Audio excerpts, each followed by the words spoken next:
Hey, dropout, I'll pay you a $100,000 bonus if you can respond to this question in 30 minutes, but you'll be fired if you can't.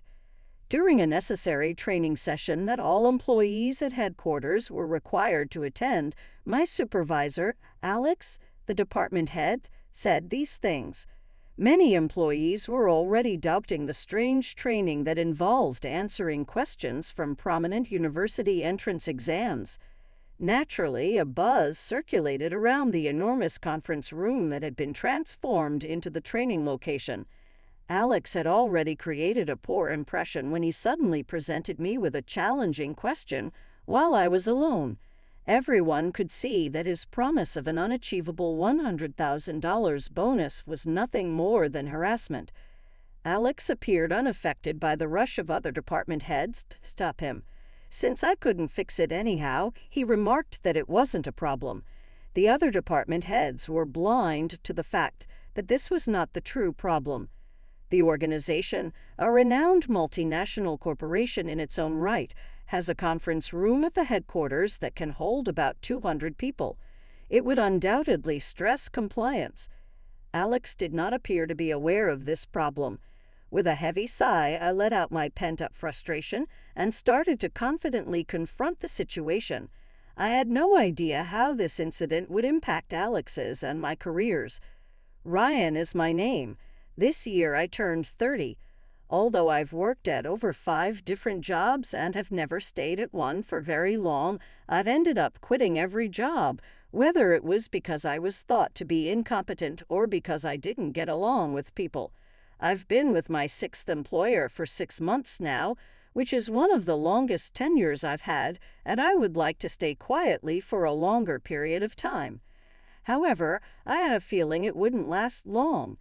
I work in the foreign sales department, and Alex and I hadn't been getting along.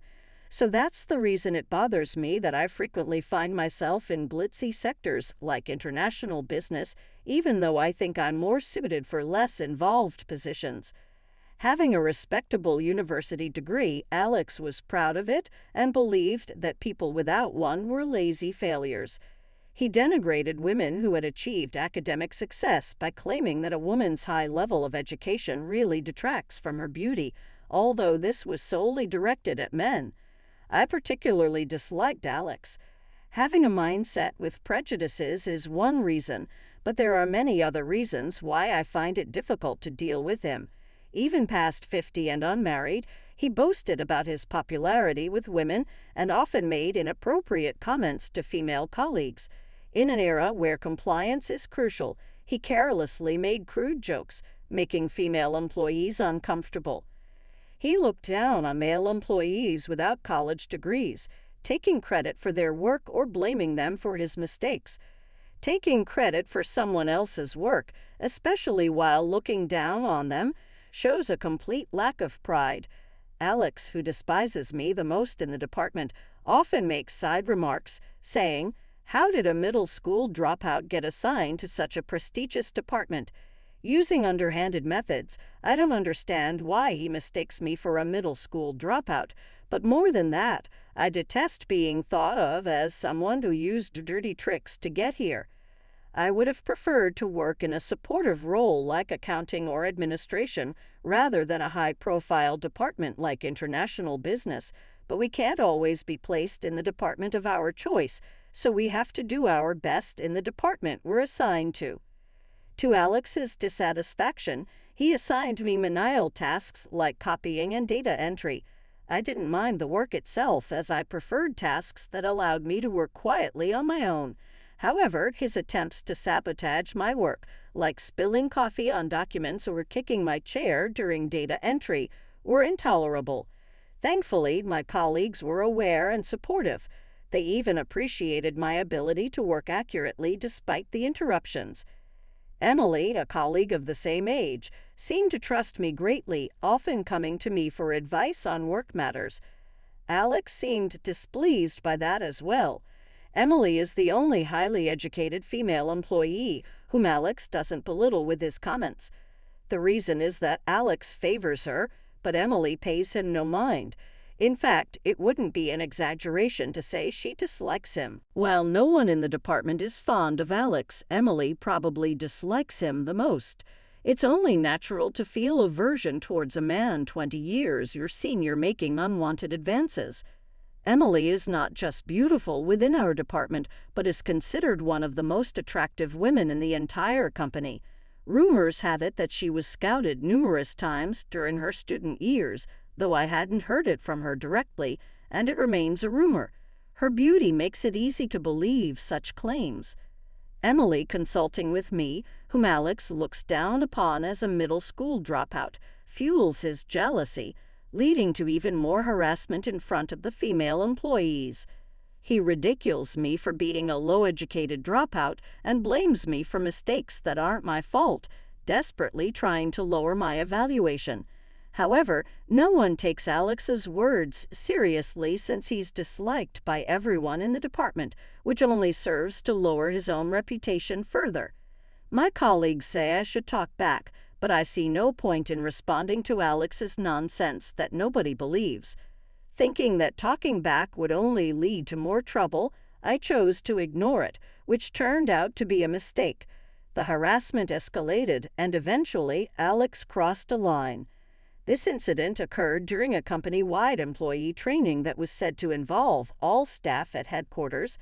This company training happens once a year, with each department head taking turns being in charge. The responsible department head decides on the training content, supposedly to enhance the employee's skills. This year, Alex, who was in charge, decided to use prestigious university entrance exam questions as training content. Even if you've graduated from college, it's understandable that many are puzzled, as not many can solve the entrance exam questions of a prestigious university, which has the highest standard deviation score in America. Doing something like a test doesn't seem to enhance employees' skills. When other department heads voiced their concerns, Alex replied, "No matter the age, studying is important. We mustn't forget the importance of effort. If the purpose is to cultivate the ability to make an effort, testing seems pointless. Tests are meant to assess results, especially entrance exams designed to measure abilities. The training seems tailored for Alex to feel superior to those he deems less academically capable. Fortunately, the training's outcome doesn't affect evaluations, so failing to solve the problems isn't an issue. Some employees nostalgically engaged with the questions, but most quickly gave up, seeing no point in attempting them. Achieving a perfect score would bring no recognition, so it's understandable that many lost the motivation to try. If this were a college entrance or job examination, everyone would undoubtedly strive to solve the problems, even without a clear understanding. However, for training meant to improve skills, the lack of practical benefits makes the entire exercise feel like a waste of time. Seeing employees give up on the problems, Alex taunted them, saying, "Look, you're forgetting the importance of effort." Knowing they'd be mocked, the International Business Department employees pretended to work on the problems, yet Alex still taunted them, saying, "If you can't even solve this, how can you handle international business work?" It seems he just wants to look down on others and make snide remarks. Alex, patrolling around the desks like an exam proctor, stopped in front of me and handed me a piece of paper. The document contained a lengthy passage in French, leaving me puzzled about what was expected of me. So I looked up at Alex for guidance.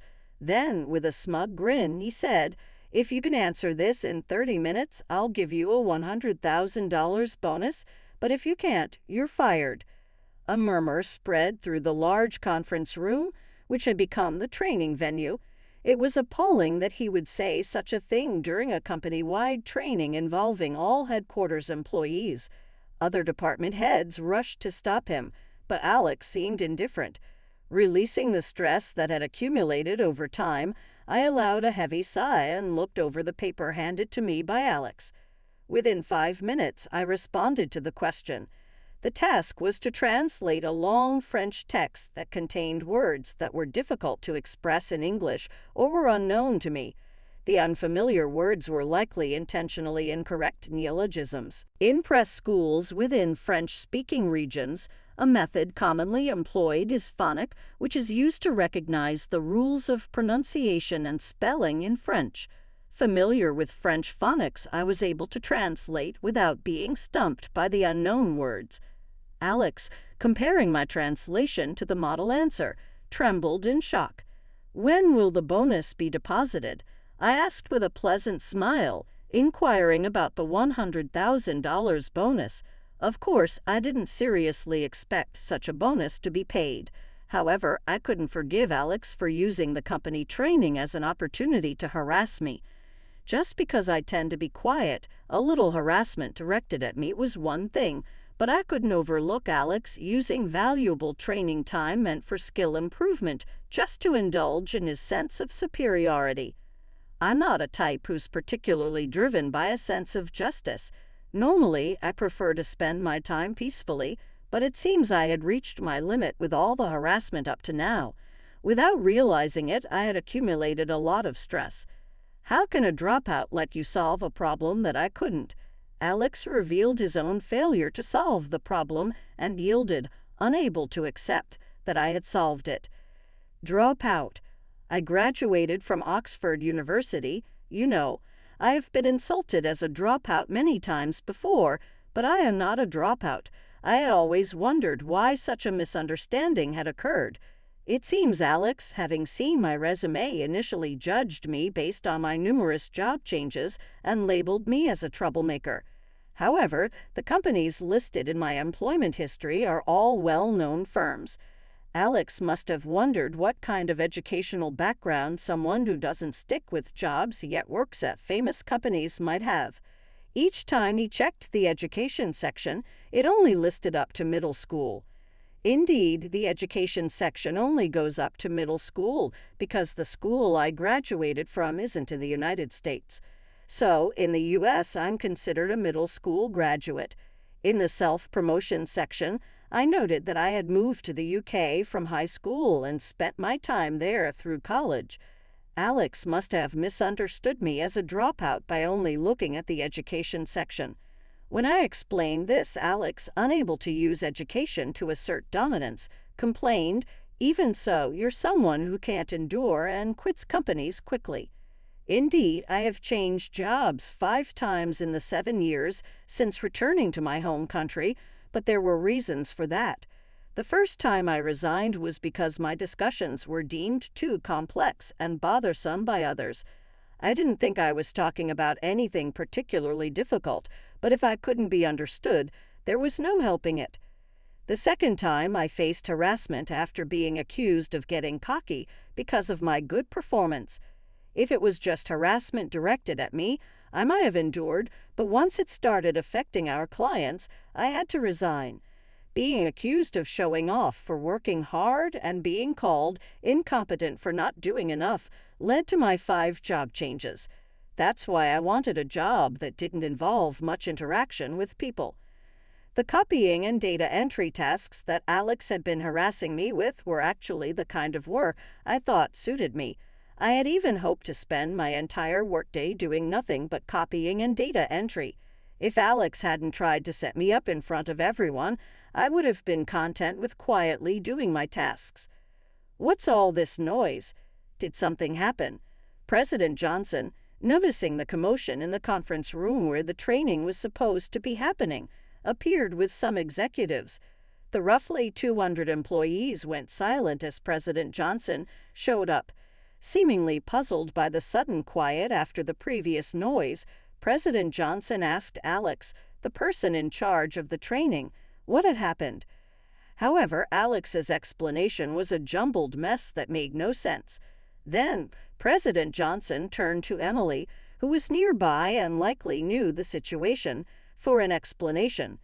Emily thoroughly explained everything, from the content of the training to what Alex had tried to do to me and how I easily solved the difficult problem. Concluding, she stated, "A person like Alex, who looks down on employees, is not fit to be a department head." Even though Emily was a favorite of his, Alex, unable to take the critique of not being fit for his position, retorted to President Johnson. "You wouldn't believe the words of a woman who only looks right, are you? Are you saying my daughter is just a pretty face?" President Johnson's expression turned to one of anger. "Daughter?" Everyone was shocked. The surprised expressions on the faces of all the International Business Department employees made it clear that no one had known. Alex's face turned pale, while Emily sighed, complaining to President Johnson about revealing that she was his daughter. With the situation in chaos, the training couldn't possibly continue. President Johnson ordered Alex to stay at home and told Emily to order some delivery. What had originally been a session focused on prestigious university entrance exam questions turned into a social gathering to improve communication, as commanded by President Johnson. At the start of the gathering, I found myself bombarded with questions. Why had I kept my Oxford University graduation a secret? Why hadn't I used my French skills? Most questions were along these lines, but some people also asked about phonics in the Oxford curriculum. I tried to explain as simply and clearly as possible. As I did, even those just listening seemed to become interested and started asking various questions, which I answered diligently. Then Emily suggested, "You might be suited for teaching, you know." Now aware that she was the president's daughter, the employees quickly made space around us, giving Emily a more comfortable environment to talk in. She mentioned that she had wanted to work as a regular employee because she disliked this kind of attention. "I never imagined it would be revealed like this," she said with a small smile, then asked why I had switched jobs so often. I shared the reasons behind my frequent job changes. "You don't seem like the type to change jobs just because of that," she remarked. I admitted, "I'm good at meticulous tasks, and though it might sound odd, I consider myself diligent. It seems strange to others that I would resign just because I didn't get along well with others. Indeed, it wasn't just poor interpersonal relationships that led me to resign. I was suffering from depression," I added with a wry smile. Emily apologized, thinking she had asked something inappropriate. The foreign high school I attended didn't rank students by grades, nor did it award achievements in sports or arts. The environment was thoroughly non-competitive, emphasizing diversity. It was a culture of acknowledging and respecting each other's differences, striving to improve together. Perhaps due to this influence, I grew up to be an adult uncomfortable with competition. I tried to share my methods and knowledge with colleagues, but that only made me seem like a troublesome know-it-all. Gradually, this took a toll on my mental health, and I ended up resigning from my last 2 jobs within 6 months. That's when I realized I was suffering from depression, and now I'm able to work thanks to medication and counseling. Emily expressed concern that Alex's harassment might have worsened my condition, but my issue was solely with competitive environments. Living abroad, it's not uncommon to encounter racial discrimination and derogatory remarks. Thanks to that, I've become accustomed to ignoring sarcasm and mild harassment, and Alex's behavior fell within what I could ignore. In fact, my doctor mentioned that I might soon be able to stop taking medication as my depression was nearly in remission. Emily flashed a relieved smile but left with a meaningful grin. Later, a personnel announcement revealed that Alex, who had been suspended, was demoted and transferred. I was also ordered to transfer from the International Business Department to HR. Despite my claim of not being good at interpersonal relations, I was moved to HR. Although I wasn't thrilled, Emily assured me it would be fine, so I somewhat accepted it. Emily was transferred to the secretarial department, preparing to become the next president. 2 years later, I was promoted to department head. It turned out I had a knack for personnel training, and the employees I trained performed well across departments. After the incident with Alex, the company overhauled his training program, placing HR in charge. I was unexpectedly put in charge of employee training, which turned out to be quite popular. I worried that my training, as someone who dislikes social interactions, would be less effective than the previous one, focused on prestigious university entrance exam questions. However, one day I introduced phonics, which many employees were interested in, and their foreign language skills significantly improved. Lately, due to employee preferences, the focus on foreign language skills in training programs has become a major priority. Emily is thrilled that improved foreign language skills could boost the company's profits. I know this because Emily and I recently started dating. She confessed to me after I was recognized for my achievements in personnel development and promoted to department head. Apparently, she'd harbored feelings for me since our days in the international business department. When I questioned why she liked a quiet, slightly chubby guy like me, she said my humble demeanor, despite my competence, was what she admired most. Though I had my own self-assessment, others seemed to view me as modest. Thanks to Emily's plans for my physical improvement, I've also gotten in better shape, making everything even better. While enjoying my happiness, I learned of rumors that I was being considered for the next president of the company. Believing that Emily was destined for the role, I asked her if the rumors were true. Emily said nothing had been decided yet. However, the current president seemingly favors me, hinting at it in casual conversations.